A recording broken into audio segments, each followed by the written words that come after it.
In 1932, Washington was under siege.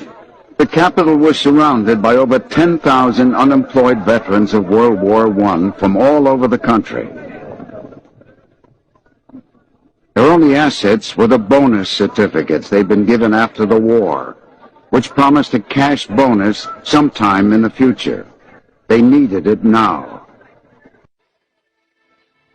At the end of May 1932, nearly 10,000 bonus marchers occupied the nation's capital, and tens of thousands more were on their way.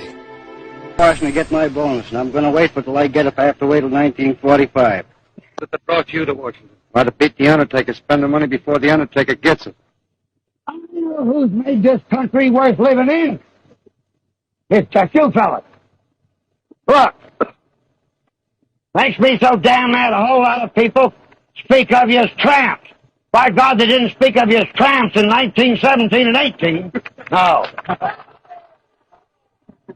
Take it from me, this is the greatest demonstration of Americanism we've ever had. Pure Americanism. President Hoover was left to deal with the veterans when the Senate rejected their demands.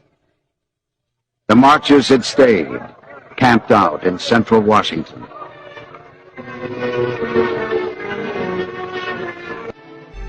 On July 16th, the last day Congress was in session, Washington was on edge. Thousands of angry veterans surrounded the Capitol. Near midnight, the 72nd Congress adjourned. Congressmen left through back doors and underground tunnels to avoid confrontations. The situation had come to a head. The President ordered the evacuation of the veterans from downtown Washington. Now you bring in the troops. When MacArthur moved his troops to the affected area, he knew exactly what he was going to do. And he adorned himself in his dress uniform along with his major aide, Dwight D. Eisenhower. The force stepped off at 4:30 p.m. More than 200 cavalrymen spread out across Constitution and Pennsylvania avenues. Behind them came 400 infantrymen, followed up by tanks and armored vehicles. The cavalrymen, one of whom is Major Patton, have got their sabers out. The soldiers donned gas masks and without warning began hurling gas grenades at the veterans. The troops advanced, some jabbing with bayonets. It's war, the greatest concentration of fighting troops in Washington since 1865. I knew something was going to happen, that they might be attacked. And I had a press card, so I passed the police lines, and then I saw the soldiers advancing into the camp. And when confronted with this, the men all stood there and said, "Stand firm as long as you can." And they started throwing tear gas. Tear gas was just burning my face. I was trailing behind my dad, and he kept hollering, "Come on, boy, come on, boy."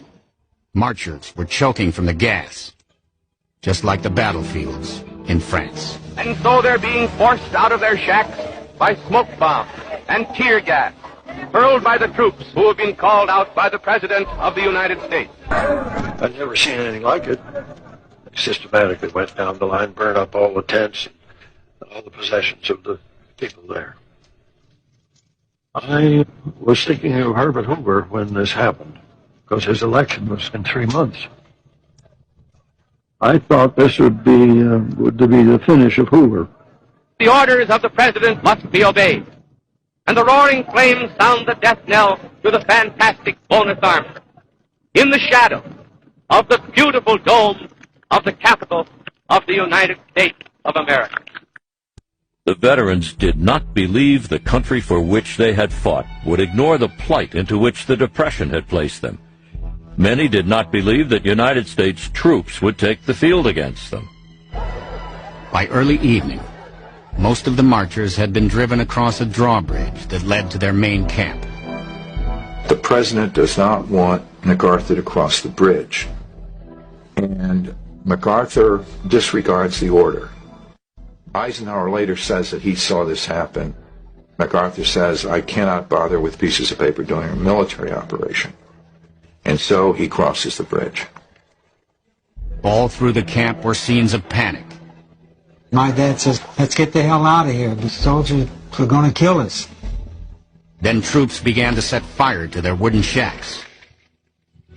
One reporter wrote, the blaze was so big it lit the whole sky. A nightmare come to life. The president looked out a window of the White House in the direction of the fire, then retired for the night. And the roaring flames sound the death knell to the fantastic bonus army that ends so disastrously in the shadow of the capital of the United States of America. The morning after the bonus rout, public sentiment took a dramatic turn against Herbert Hoover. If the expulsion needed a human face, it came in the person of Joe Angelo, whose story was published across the nation. Joe Angelo gets the Distinguished Service Cross for saving Patton's life on the battlefield. The next morning, Angelo comes to the burned-out field to see Patton. And Patton says, take this man away. I don't want to see this man. The BEF was broken up. The men returned to some city or other, there to roam the streets, hopelessly seeking work or to shuffle in bread lines. There they remain, crying examples not of the need for the bonus, but of the need for a new American system.